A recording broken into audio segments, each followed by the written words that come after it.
देश प्रदेश में बढ़ती महंगाई, बेरोजगारी, शिक्षा में भेदभाव को लेकर मंगलवार को हंडिया प्रयागराज में भागीदारी पार्टी के राष्ट्रीय प्रमुख महासचिव डॉक्टर महेश चंद्र प्रजापति के नेतृत्व में भारी संख्या में पार्टी के कार्यकर्ताओं ने सरकार के खिलाफ जोरदार प्रदर्शन कर नारेबाजी करते हुए मुख्यमंत्री को संबोधित ज्ञापन दिया। धरना प्रदर्शन को संबोधित करते हुए पार्टी के राष्ट्रीय प्रमुख महासचिव डॉक्टर महेश चंद्र प्रजापति ने कहा कि उत्तर प्रदेश में महंगाई चरम पर है। निरंतर बढ़ रहे रसोई gas cylinder, diesel, petrol, CNG, सरसों का तेल, दाल, चावल, आटा सहित तमाम खाद्यान्न सामग्रियों के भाव आसमान को छू रहे हैं। प्रदर्शन कर रही है और क्या मांग है उसकी? देखिए, भागीदारी पार्टी के राष्ट्रीय अध्यक्ष माननीय श्री प्रेमचंद प्रजापति जी के निर्देश पर आज भागीदारी पार्टी के हजारों की संख्या में यहाँ नौजवान सिपाही महंगाई के सवाल को लेकर, प्रदेश में बढ़ रही बेरोजगारी के सवाल को लेकर, 33% महिलाओं के आरक्षण को तत्काल प्रभाव से लागू करने के सवाल को लेकर आज हम लोगों ने एसडीएम के माध्यम से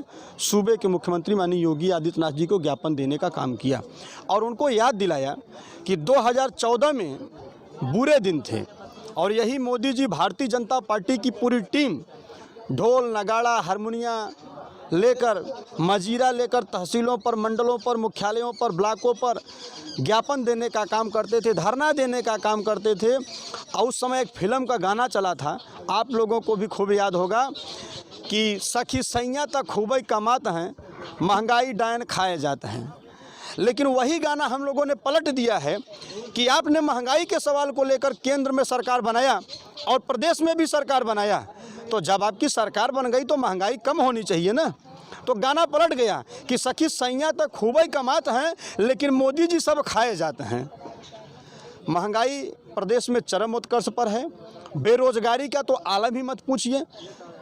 इस प्रदेश के हमारे जो नौजवान छात्र छात्राएं हैं, जब योगी जी से रोजगार मांगने जाते हैं लखनऊ में तो वहाँ से डंडा मारकर भगाते हैं। एक नहीं, हज़ारों वीडियो आप लोगों ने देखा।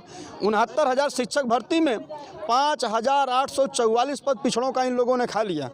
लेकिन भारतीय जनता पार्टी में बैठे हुए जितने भी पिछड़े जाति के दगे हुए कारतूस हैं, वो चाहे स्वामी प्रसाद मौर्य जी थे हो, चाहे केशव प्रसाद मौर्य जी हों, चाहे स्वतंत्र देव जी हों, लेकिन किसी भी नेता के मुँह से जबान नहीं खुली कि हमारे हक हिस्सा पर डाका डाला जा रहा है। तो कम से कम अपनी आवाज़ को तो बुलंद करें। लेकिन कोई भी नेता बोलने को तैयार नहीं है। लेकिन भागीदारी पार्टी के नौजवान साथी अपनी आवाज़ को बुलंद कर रहे हैं। विपक्ष भी बोलने को तैयार नहीं है। विपक्ष डरा हुआ है, सहमा हुआ है, औकात नहीं है कि तहसीलों पर बैठकर ज्ञापन दे दे। इसी 10 अक्टूबर को राष्ट्रीय अध्यक्ष माननीय श्री प्रेमचंद प्रजापति जी के नेतृत्व में उत्तर प्रदेश के पूरे 75 जिलों के 316 तहसीलों पर भागीदारी पार्टी ने महंगाई, बेरोजगारी और महिला आरक्षण बिल को तत्काल प्रभाव से लागू करने के सवाल को लेकर हम लोगों ने ज्ञापन देने का काम किया। भागीदारी पार्टी आप पर विश्वास जताकर लोकसभा फूलपुर से लोकसभा की सीट दी है, उसके लिए आप क्या तैयारियां की हैं, किस तरीके की रणनीति बनाई है आगे की? देखिए, पार्टी का राष्ट्रीय लेवल का नेता होने के नाते पार्टी के द्वारा, अध्यक्ष जी के द्वारा जो दिया गया दायित्व है, हम उसे बखूबी निभाने का कार्य करेंगे और देश की जनता के साथ, अपने लोकसभा के जनता के साथ कदम से कदम मिला के चलने का काम करेंगे। जो जनता के साथ तकलीफ़ें हो रही हैं, जैसा कि गवर्नमेंट सेक्टर को भी देखा जाए, जैसे अभी देवरिया की कहानी को देखा जाए कि अगर उसमें अगर लेखपाल कानून को, अगर हमारे जो लोग थे, अगर इन लोगों ने कायदे से उस ज़मीनी विवाद को सॉर्ट कर दिया गया होता तो शायद ये हत्याएं न होती। तो हम ये सरकार में आते ही इस तरह के कदम को उठाएंगे कि लोगों के साथ न्याय मिले और कोई ऐसे अपराध ना हो, लोग अपने कार्य को सही तरीके से कार्य करें। ये बताइए, फूलपुर जनता आप पे कितना विश्वास जता रही है? देखिए, अभी तक जो रेशियो है, हम तो ये मानते हैं कि जनता हमारे साथ 100% बिलीव के साथ है। लोगों की आवाज़ भी है कि भाई साहब को इस बार सांसद बनाया जाएगा। से प्रत्याशी चुनी है, उसके बारे में आप बताइए कि... सर, मैं योगेश कुमार प्रजापति, भागीदारी पार्टी पी उत्तर प्रदेश उपाध्यक्ष। भागीदारी पार्टी ने हमको लोकसभा भदोही से प्रत्याशी घोषित की है। मैं भदोही लोकसभा के पूरी जनता और वहाँ के जनार्दन से मेरा विश्वास और उम्मीद है कि इस बार मैं रमेश चंद्र बिंद को फाइट करूँगा, ये मेरी उम्मीद है। ये बताइए, वहाँ पे आपकी भदोही में लोकसभा में आपके किससे फाइट है?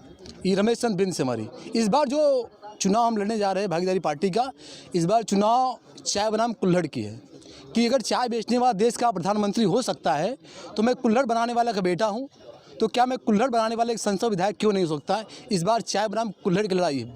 भदोही लोकसभा में आपको कितना समर्थन मिल रहा है? हमें भदोही लोकसभा में उम्मीद है, पूरा विश्वास है कि हमें 90% उम्मीद है कि मैं इस बार चुनाव जीतने की तैयारी पे हूँ। वहाँ की जनता आपको चुनती है तो आप जनता के लिए क्या करें? अगर मैं चुनाव जीत गया वहाँ से, तो मैं आशा विश्वास दिलाता हूँ कि पूरा तन मन धन के साथ मैं भदोही लोकसभा सीट में जो जहाँ से जीतूंगा वहाँ उनके लिए अर्पण कर दूंगा, जो अधिक से अधिक काम करूंगा मैं।